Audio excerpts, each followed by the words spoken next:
On associe souvent la Pologne à un pays particulièrement francophile. Aujourd'hui, cela relève plutôt du mythe. L'anglais prédomine, le monde du travail communique en allemand et le russe revient en force comme troisième langue à l'école. Et c'est sans compter l'espagnol et l'italien très à la mode auprès des jeunes polonais. Alors pourquoi un tel désamour ?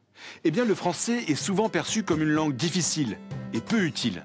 Karolina Wawrzonek veut changer les choses. Pour raviver la flamme, cette jeune professeure de français de Varsovie a bien sa petite idée.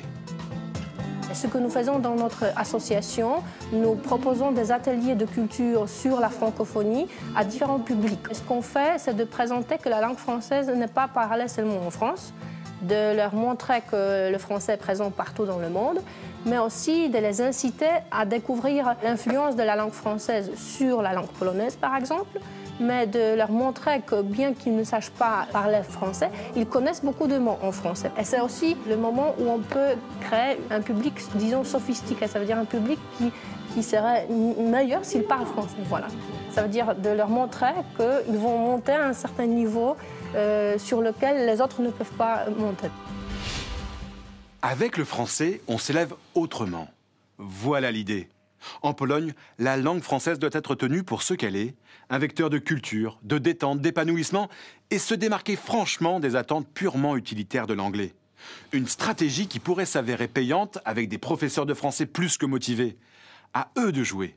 Et l'Institut français déploie une belle énergie pour valoriser le français avec des événements autour de la photographie, du cinéma ou encore la création de plateformes de réseaux sociaux comme Francuskif qui permet à la jeunesse polonaise de découvrir le meilleur de la culture francophone. Alors, un retour gagnant de la langue française en Pologne ? Pourquoi pas ? En s'inspirant des mots du grand poète Adam Mickiewicz, « Mesure tes forces d'après tes aspirations et non tes aspirations d'après tes forces ». Allez, maintenant les événements majeurs à ne pas manquer, c'est l'agenda francophone. La fête de la francophonie jusqu'au 27 mars au Portugal. Du 29 mars au 5 avril, le Festival international de films de Fribourg, en Suisse.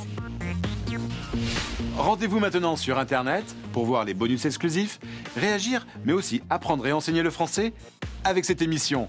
La semaine prochaine, je vous parlerai de la langue des signes française. D'ici là, bonne semaine à tous sur la planète francophone.